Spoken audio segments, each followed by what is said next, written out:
I remember an interview in which Robert Duvall stated something to the effect that every country does some form of entertainment very well. The British have Shakespeare, the Japanese have Kabuki, America has the Western.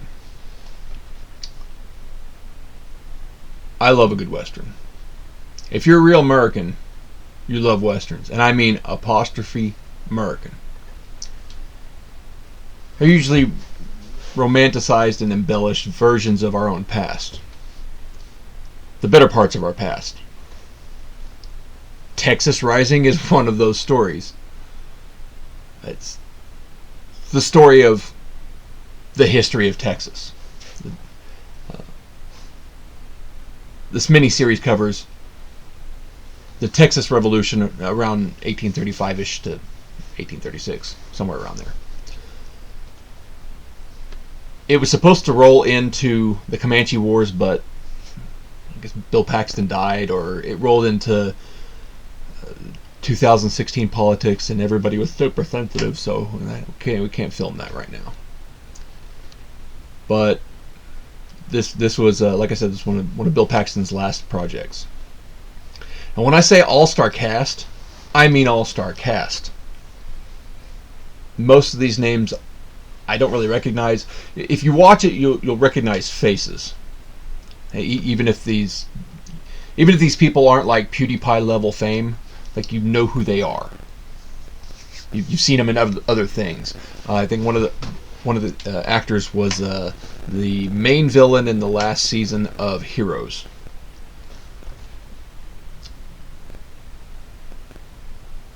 Again, all-star cast. Bill Paxton plays General Sam Houston.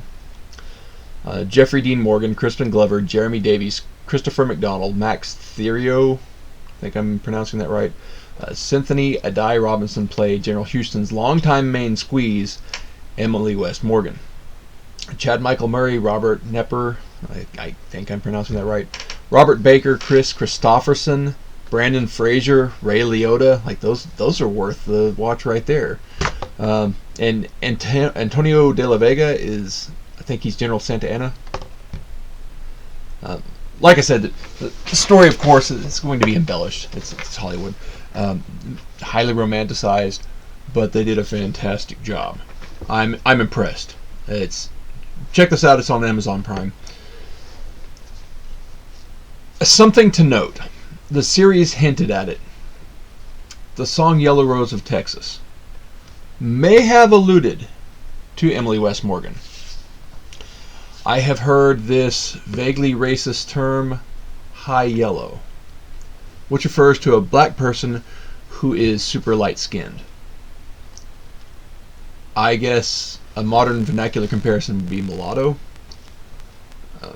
I looked up the etymology, and the earliest confirmed use of the phrase high yellow was recorded in 1910. Well, this thing happened in 1835. So information traveled a whole lot slower back then. Thanks to things like the internet, we can change language and have a phrase in circulation within minutes.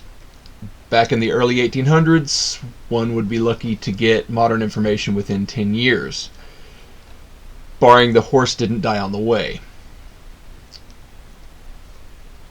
They did a fantastic job in this series with everything in the time period. The clothing, the uniforms, nothing was standardized. The weapons, nobody had a fully automatic anything. The logistics of using a black powder rifle, you wouldn't believe it. Check this out. It's worth your time. And remember the Alamo.